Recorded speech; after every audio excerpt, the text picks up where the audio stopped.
Okay, so last night I watched Russell Brand's programme on BBC Three about ending the drug war, and I found it quite an interesting programme from the stance of the fact that Russell Brand looks to decriminalise drug addiction. He recognises the fact that drug addiction is a health problem. It's a mental health problem, and it's a physical thing. It isn't suddenly one day somebody gets up in the morning and decides that they want to be a drug addict. Somebody doesn't just wake up in the morning and think, I know what I'm going to do today. I'm going to go and shoot up on heroin and spend the rest of my life on the streets. These people who are drug addicts are suffering from severe mental health issues normally. It becomes from a lack of substantial coping strategies. And criminalizing drug addicts, all it does is it puts them into a wrong system. People are frightened to speak up about their drug addiction because of the fact that it's criminalized. People who are perhaps managing to be functioning addicts are unable to get help because if you go and speak to your doctor about it, you are unable to gain insurance, you're unable to gain private medical health, you get loading and restrictions upon everything in your life. So if you're a functioning addict, somebody who's actually able to get up and go to work every day and continue, you're stuck in a situation where you can't access rehabilitation through your doctor, and there isn't enough facility for charity to be able to do this, to be able to rehabilitate everybody that needs to be rehabilitated. The woman last night on the program, I think her name was Noreen, had this down to a T, and she understood it because she'd been through it. Now, the amount of people that were treating drug addicts that haven't been through drug addiction is probably a lot higher than the people who are actually drug addicts who are helping drug addicts. Now, AA works so well because Alcoholics Anonymous works so well because it's alcoholics helping alcoholics, and it's about creating a non-judgmental system where an alcoholic is there as a support buddy for another alcoholic. And this works because it's a 12-step program, it's a sensible program, and alcoholism is not criminalized.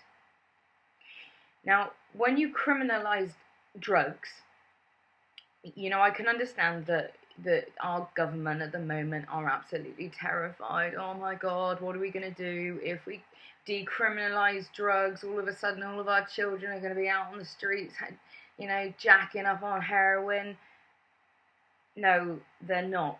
That's not what's going to happen, because we don't have a system or a society where we have 3-year-olds and 4-year-olds out on the streets smoking cigarettes and they're legal. We don't have a system where children are out on the streets at the age of 8 and 9 that are drinking alcohol. This isn't the social norm. Yes, it happens, but it isn't the social norm. And the reason, because alcohol is not criminalized and tobacco is not criminalized and caffeine is not criminalized, which are all mind-altering substances, might I add, we are able to deal with them in a sophisticated, intelligent, and compassionate way. We're in a system now where, because drug addicts are criminalized, they're dehumanized. They're looked at as being the lowest of the low. They're scumbags. They're bad people. You don't talk to them. You don't touch them. Don't go near them. Extradite them from our society because they are the lowest of the low and we shouldn't have anything to do with them. How can you help somebody that you've just dehumanized? How can you expect a society to not be, not suffer from major apathy towards this situation?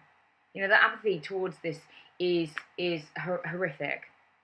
We look at drug addicts as being people who are dropouts who have chosen this life. It's kind of like a mask. You know, you're a heroin addict. Okay, well, you've got a mask on, and we won't see the person behind you because you're just a heroin addict. The person behind the mask of this drug addict that the media has created and that society indulges is a person just like you, just like me. They are people who have got problems, and these problems need to be fixed and helped in a compassionate fashion. So we need to look to rehabilitate them, and not through the prison system, because prison does not work for addicts. Prison tends to make people addicts. Prison causes more psychological problems, more psychological issues, and it creates more social issues. These people get into worse circles than what they were in originally. There's more drugs inside probably than what there were outside. You're getting somebody who's being put into prison for perhaps dealing marijuana, and they're coming out being a heroin addict. So how can David Cameron say that this system is working?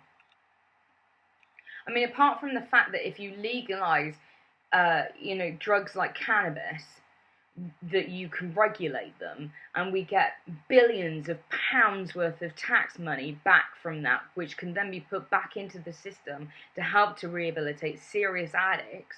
Other than that factor, we've got a government that ignores consistently scientific evidence. They have people that tell them what classification drugs should be, what the dangers of certain drugs are, and they ignore them consistently, and they bump them up. They give them a different class grade. And does it matter?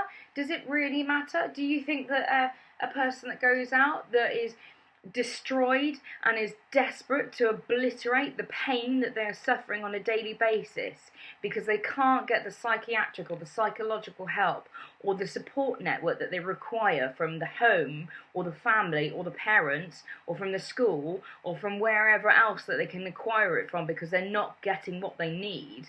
Do you honestly think that they're going to get up in the morning and go, do you know what, I don't think I'm going to touch heroin because that's a class A, but I might go and do cannabis because that's a B grade?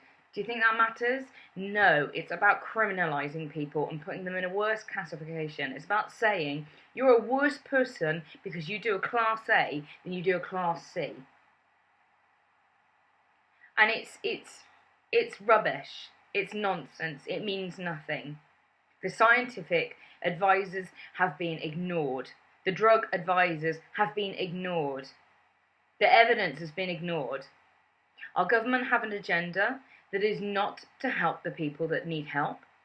They have an agenda that is about, as Russell Brand said last night, it's creating you're a criminal by proxy if you're in poverty. So how are we going to help these people if you dehumanize them and if you make these people criminals just because they live in a poor area? And yes, these areas tend to be where it suffers from, but being poor does not mean that you're going to become a drug addict, nor does being rich mean that you're not going to become a drug addict. But money means that you aren't going to be able to access better help. And we need to have a society now where we're in a situation where it doesn't matter whether you are rich or poor. People who need help are getting the correct amount of rehabilitation. And 3 weeks in an institute is not enough.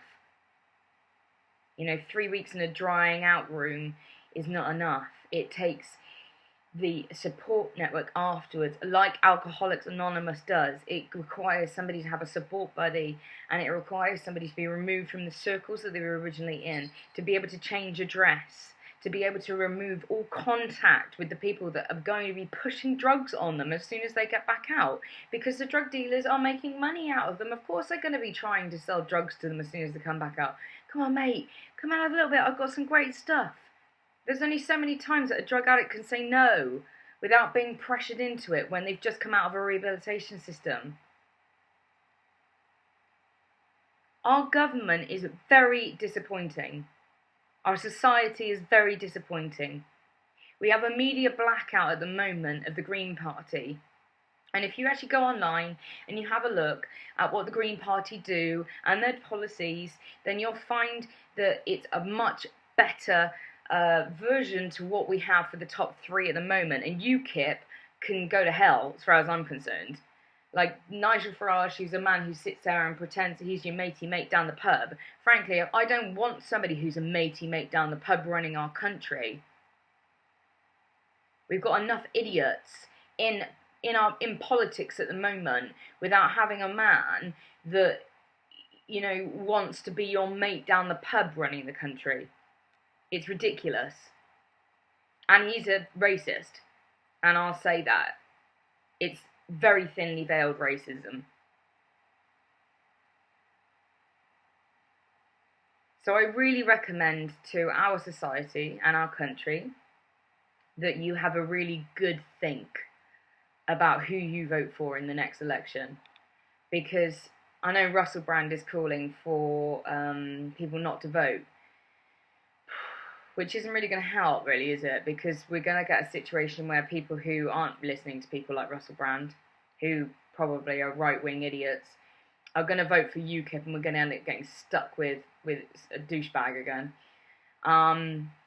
So do vote, and vote for the Green Party. Vote for a party that offers actual solutions to real problems. Vote for a party that hasn't backed banks, that has taken your money, that hasn't lied, that hasn't covered libel scandals, that hasn't covered, you know, issues and paedophilia. Why don't we try a new party? I'm not saying that they're going to fix it, and I'm not necessarily saying they're going to be the best, but they haven't had a chance to try yet.